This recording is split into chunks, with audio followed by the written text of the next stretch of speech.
A lab in Los Angeles runs hundreds of thousands of paternity tests every year, each one settled in about 10 days with a cheek swab and a 99.9% answer. Ancient humans never had that option. For nearly all of human history, nobody could prove who fathered a child. There were no labs, no courts, and no science to call on. Yet fatherhood decided who ate, who inherited land, and whose surname a child received. So how did people solve a problem science hadn't been invented to solve yet? Start with the biology behind the problem. A mother watches her child leave her own body, so she carries no doubt. A father works from evidence alone, a wedding, a rumor, a resemblance. Biologist Robert Trivers described this gap in 1972 in his theory of parental investment.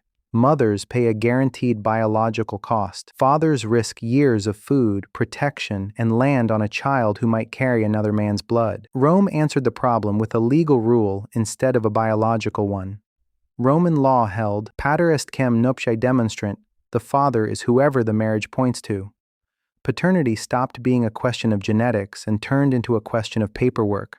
A married woman's husband counted as the legal father, whatever the biological truth.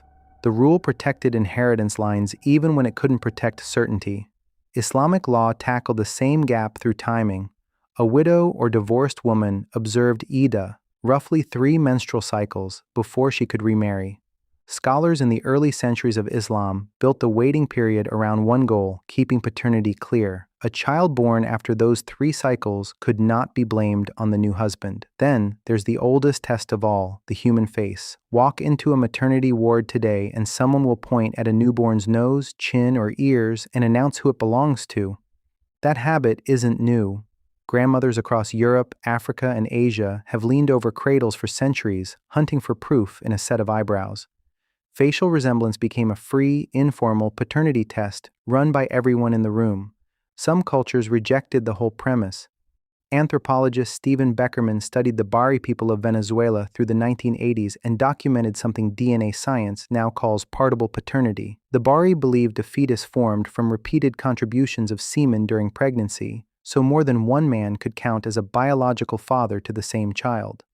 Secondary fathers hunted for the mother, brought meat, and stayed involved for life. Beckerman found children with multiple recognized fathers survived childhood at higher rates than children with only one. Bronisław Malinowski documented an even stranger belief among the Trobriand Islanders of Papua New Guinea in the early 1900s. Many islanders denied that men played any physical role in conception at all. Pregnancy came from ancestral spirits entering a woman's body through the sea. A husband's role had nothing to do with biology.